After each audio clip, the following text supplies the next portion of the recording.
Your work is garbage, she said, hitting delete in front of everyone. Begin again. I watched my project disappear, then answered my ringing phone. Yes, I'll take the $500,000 offer to join your team. Her face went white when. My name is Zelda Faye Wright, and 3 months ago, I watched my supervisor destroy what she thought was nothing but spreadsheets and meeting notes. She stood behind my workstation, announced to our entire department that my year of effort was worthless garbage, then pressed delete while 23 people stared. What she actually erased was the invisible foundation holding our company together. And when my phone rang 30 seconds later with a $500,000 job offer, I realized she had just handed me the perfect weapon for the most satisfying destruction I could have ever imagined. Before I tell you exactly how watching her panic became the sweetest moment of my professional life, could you please take a few seconds to hit that like button and subscribe? Because what I'm about to share will show you how one moment of cruelty can backfire in ways that seem impossible until they happen right in front of you. And trust me, you need to hear every detail of how this unfolded. Let me take you back to where this really started because revenge stories always begin long before the actual revenge happens. 18 months ago, I joined Pemberton Analytics as a client relationship coordinator. The job description made it sound boring. Maintain communication records, schedule follow-ups, track client satisfaction metrics.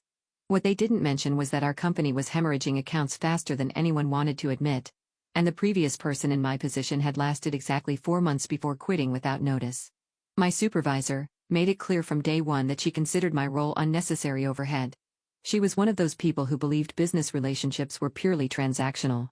Send invoices, deliver services, collect payments, repeat.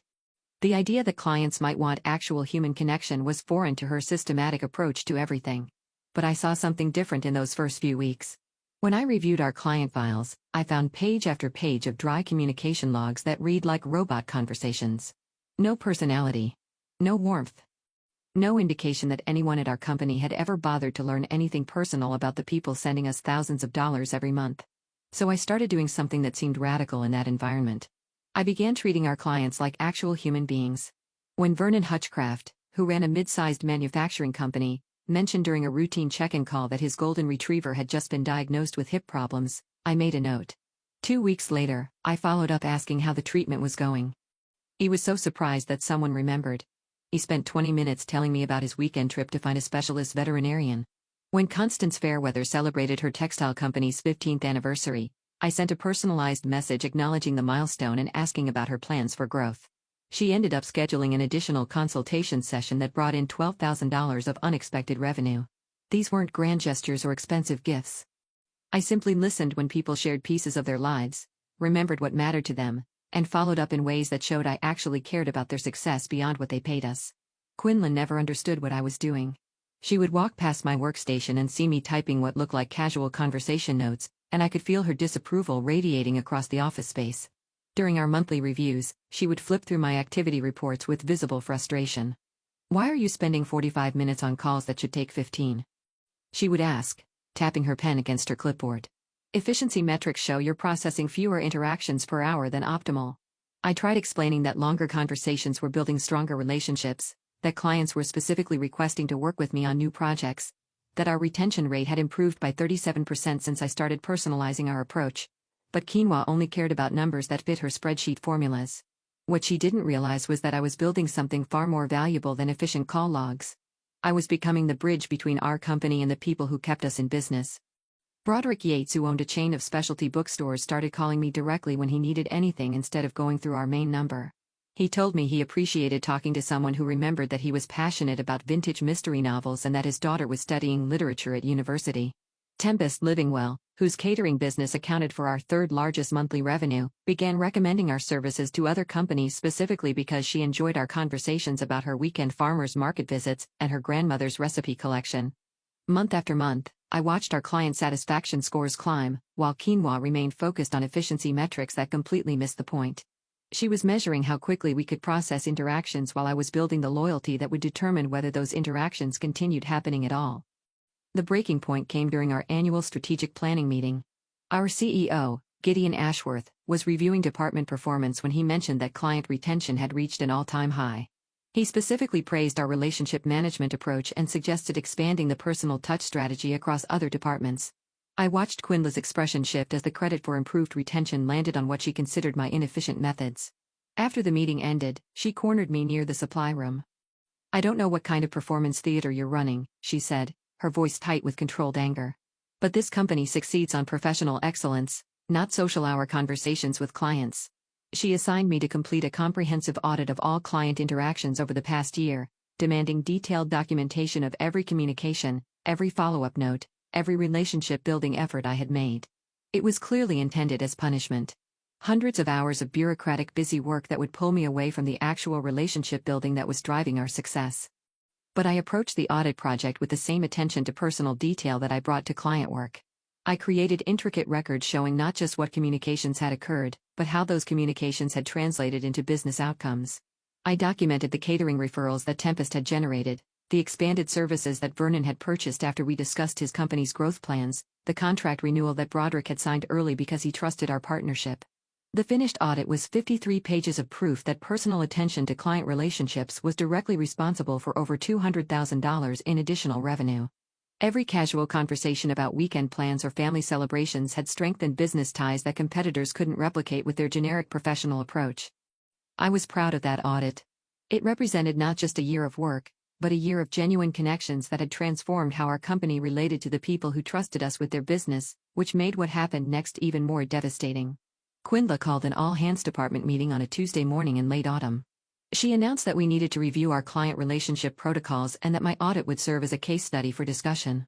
I assumed she was finally ready to acknowledge that personal attention was driving our improved performance. Instead, she directed me to display my audit files on the main conference room screen while the entire department watched. Then she began dissecting every personal note, every conversation detail, every relationship-building effort as evidence of unprofessional boundary violations.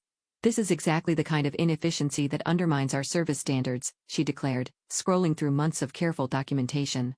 "Personal chit-chat about pets and hobbies has no place in business communications. These files represent a complete failure to maintain appropriate professional distance." I felt heat spreading across my neck as 23 coworkers watched her tear apart work that had generated significant revenue for our company. She was presenting my greatest professional accomplishment as a cautionary tale about what not to do. But then she did something that crossed a line I never expected her to cross. She pulled up the file containing my complete audit database, every client note, every relationship detail, every conversation record that proved how personal attention was driving our business success. Her finger moved toward the delete option while she continued talking about the need for professional standards. "This entire approach is garbage," she announced, her hand hovering over the deletion command. "Beginning today, we return to efficient, professional client communication protocols." And then she clicked delete. I watched a year of relationship building disappear from the screen.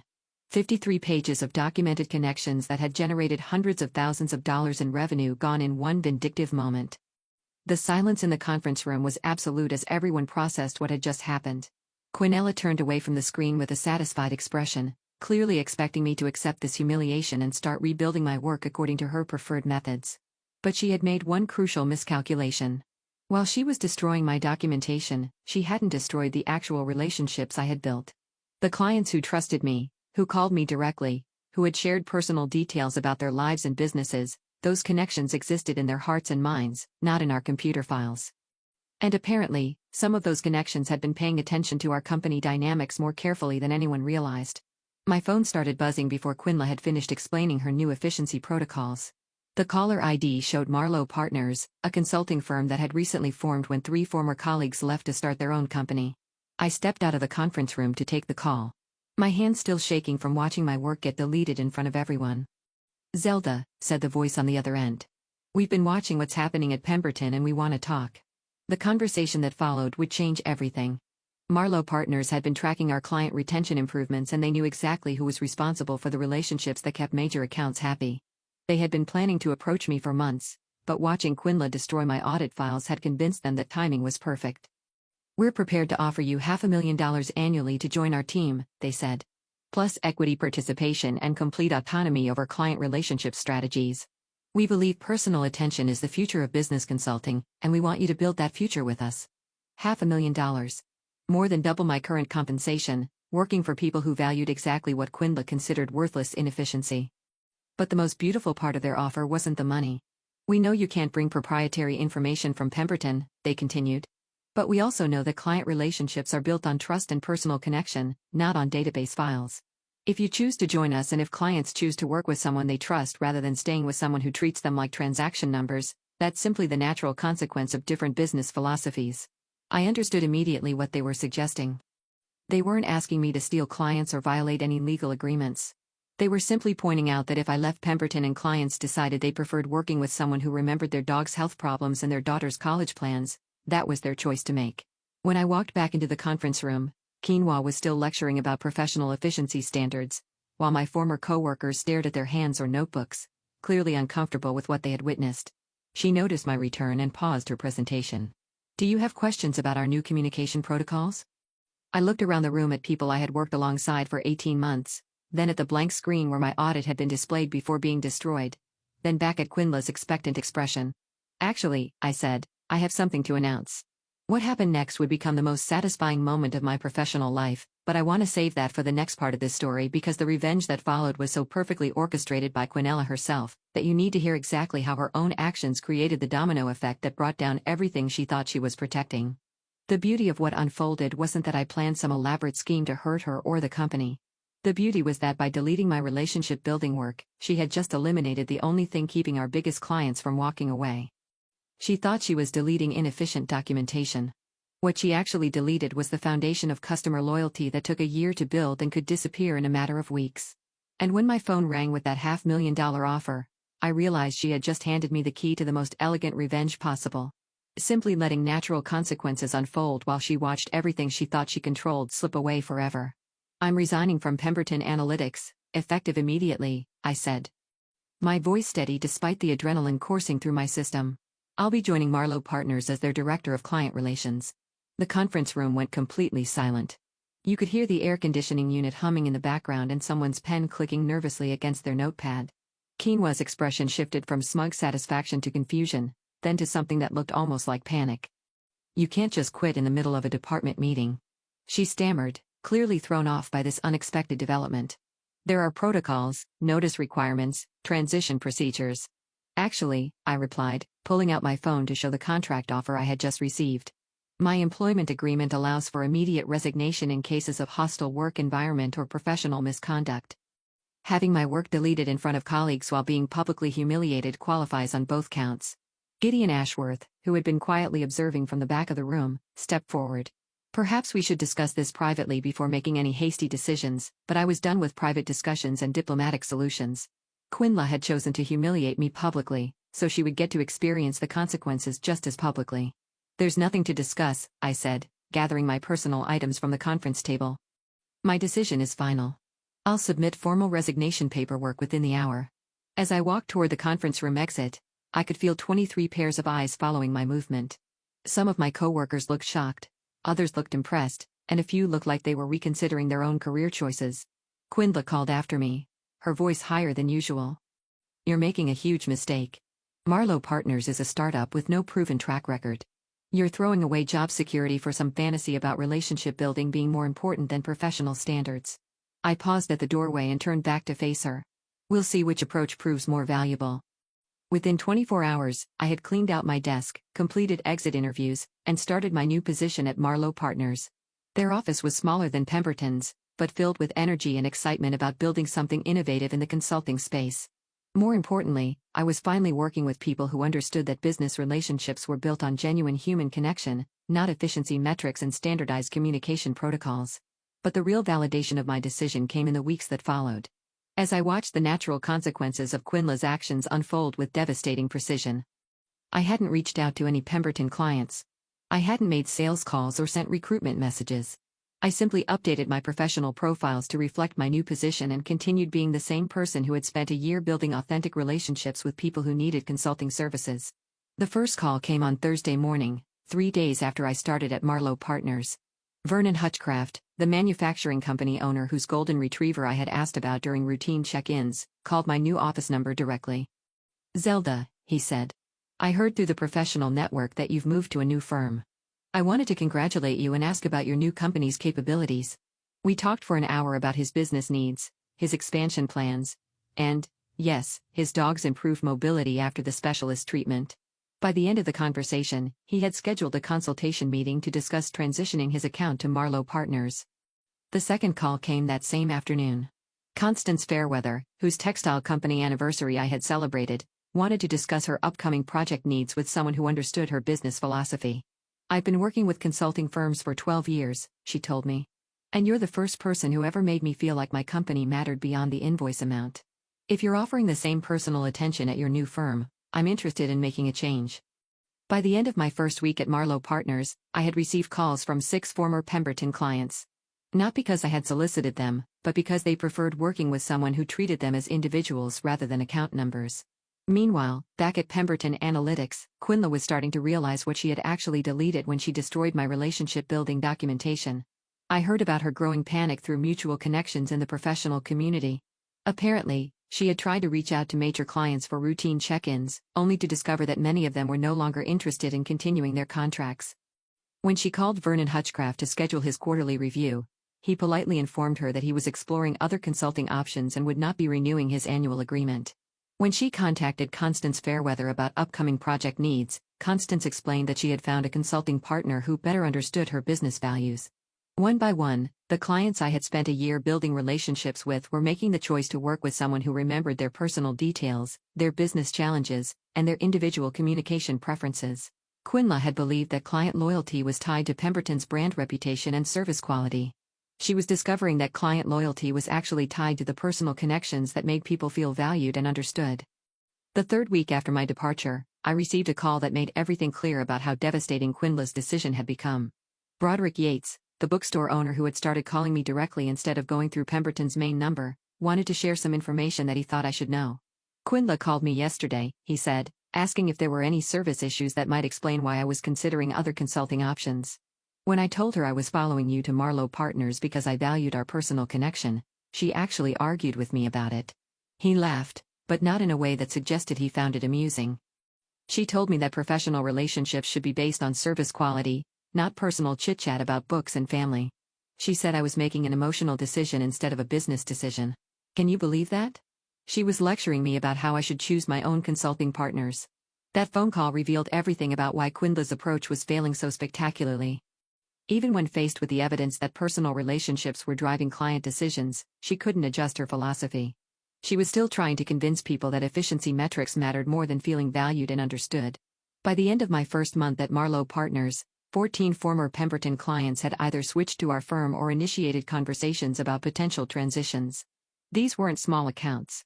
They represented over 60% of Pemberton's annual revenue. I wasn't actively recruiting them. I was simply being available when they called, remembering details about their lives and businesses, and providing the same personal attention that had built our relationships in the first place. Marlowe Partners was thriving beyond their most optimistic projections, while Pemberton Analytics was experiencing the worst client retention crisis in company history. The most satisfying part wasn't the money or the professional success, though both were incredible.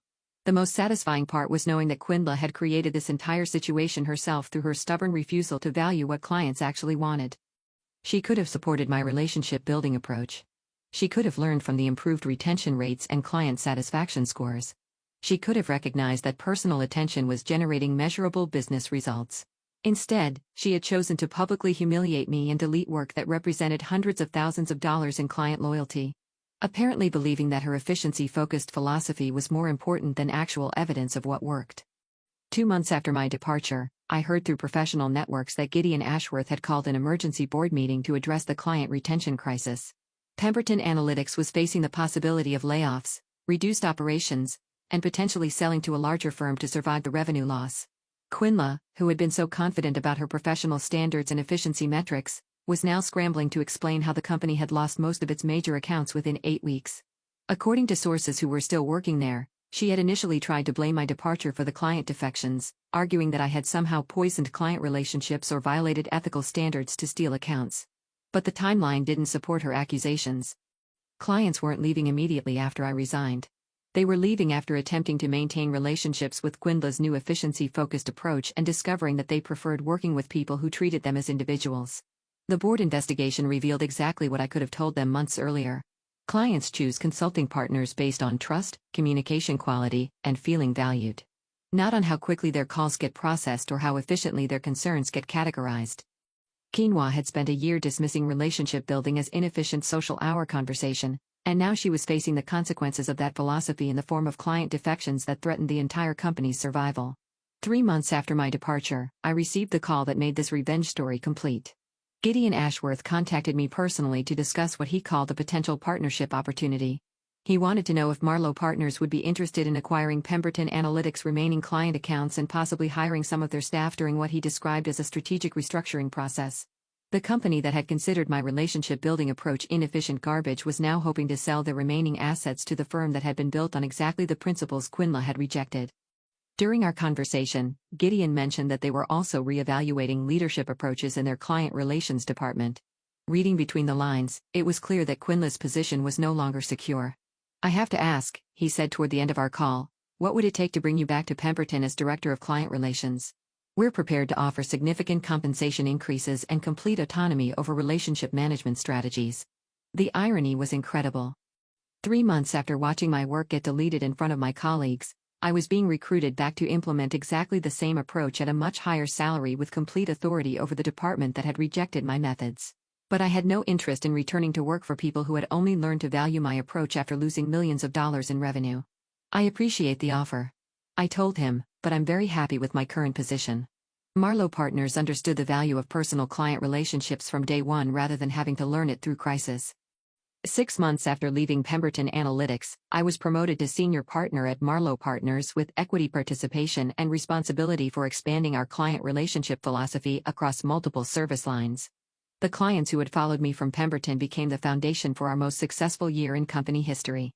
Meanwhile, Pemberton Analytics underwent the strategic restructuring that Gideon had euphemistically described. They laid off 30% of their staff, sold their largest office space, and ultimately merged with a competitor who valued efficiency metrics over personal relationships. Quinoa was not retained during the merger. I learned about her departure through LinkedIn updates and professional network conversations. According to former colleagues, she had spent her final months at Pemberton trying to rebuild client relationships using the same impersonal approach that had caused the crisis in the first place. She apparently never understood that the problem wasn't her communication skills or technical knowledge. The problem was her fundamental belief that business relationships should be purely transactional. The last update I heard about her situation came from a mutual professional contact who mentioned that she was having difficulty finding comparable positions because her most recent role had ended during a major client retention crisis.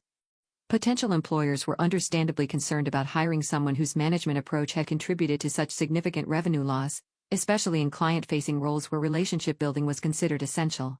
I felt no pleasure in hearing about her career difficulties.